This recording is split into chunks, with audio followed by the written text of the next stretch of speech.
My earliest memory about just having gender confusion and such is probably around first grade, first or second. I just distinctly remember wanting to be a boy, wanting to be the dominant role in any type of relationship.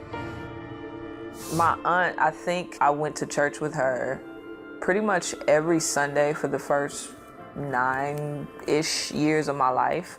And I just distinctly remember things like when people would get mad at her, she would like not respond. So seeing her life and always hearing about Jesus and hearing about God, it gave me really early convictions about who he was early. I was always attracted to women. I just didn't acknowledge it because I knew it was wrong. It was just kind of this underlying temptation. 17 was probably when that became more of an attraction to me than men. I was at a homecoming dance at another high school, and this young lady that I knew, she flirted with me. And that was the first time a woman ever flirted with me. It felt natural. That's honestly the best way I could describe it. I was like, this is what I want. Gay clubs, I found interest in those really quickly. Gay pride parades. I was having fun, but a deep soul satisfaction, I didn't have that. I used to tell my girlfriends the truth. I was like, hey, you know this is sin, right? They were like, why are you gay? I was like, I don't know. But I know this is not right. To know so much about the truth about God and then to continue to live contrary to it, I was always in this constant state of conviction.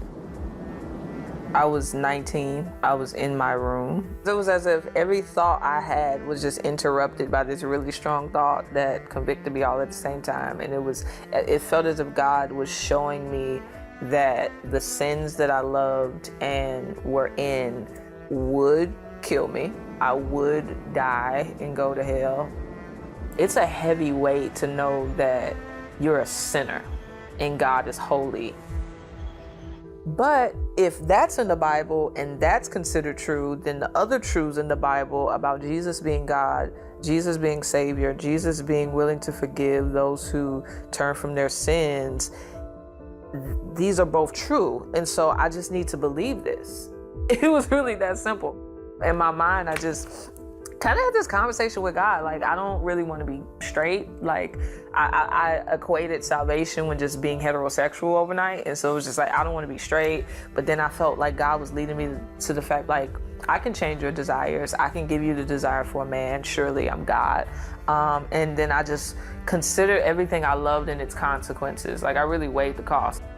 Yeah, I really saw that I was holistically sinful. This one area just didn't need Jesus. All of me was messed up. Homosexuality is not the only issue plaguing a person. Sin is the issue plaguing a person. This homosexuality is just an outworking of that nature.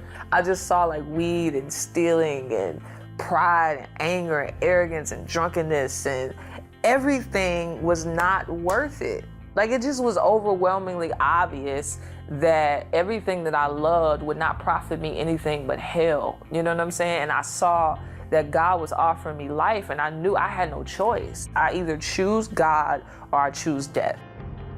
I told God, I said, what you're calling me to do, I cannot do on my own. I've tried before to try to live holy, and it didn't work. But I know enough about you to know that you'll help me.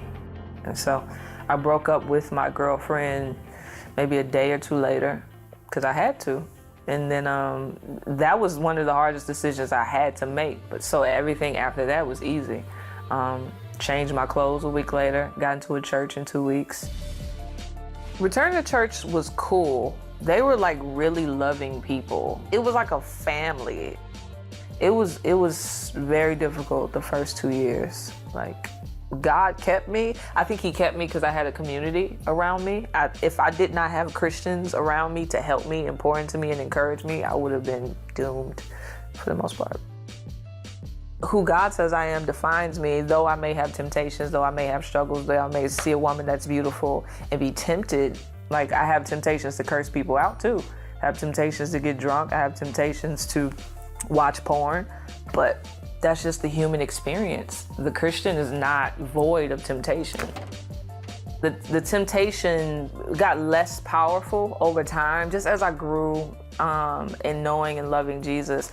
But in that place, I didn't want a relationship with a man either. But over time, probably 3 or so years into my walk is when I started to get an attraction towards Preston. It was weird because it wasn't, I'm attracted to this man. It was like, I'm just attracted to him and all that he is, and he just happens to be a man. And so because I'm attracted to him, I'm more than willing to love his masculinity too. I think on my wedding day, it was just kind of surreal. Everything in my life has always just been so God. You desire for this marriage and this wedding to just really show off your gospel. And I'm really grateful to be a part of that presentation. 5 weeks after my honeymoon, I found out I was pregnant. I was looking at her and I thought to myself, if I chose to stay in the lifestyle I was in, I would never have her. I wouldn't have her. It wouldn't be Eden. And I just cried and thanked God for allowing me to experience that. The advice I would give to a parent is, first and foremost, to really trust God. Because even with my mother or my aunts or the Christians around me, they may have seen me in my condition and think, oh, it's hopeless. But they didn't know that I was running into people on the street that were convicting me. They didn't know I was seeing certain commercials that were reminding me of God. They didn't know that I would hear certain gospel songs randomly. Just be faithful, keep loving them. God changed me by showing me himself. God is aware of what's happening. It's not foreign to him. His son died for them. He loves your children more than you do.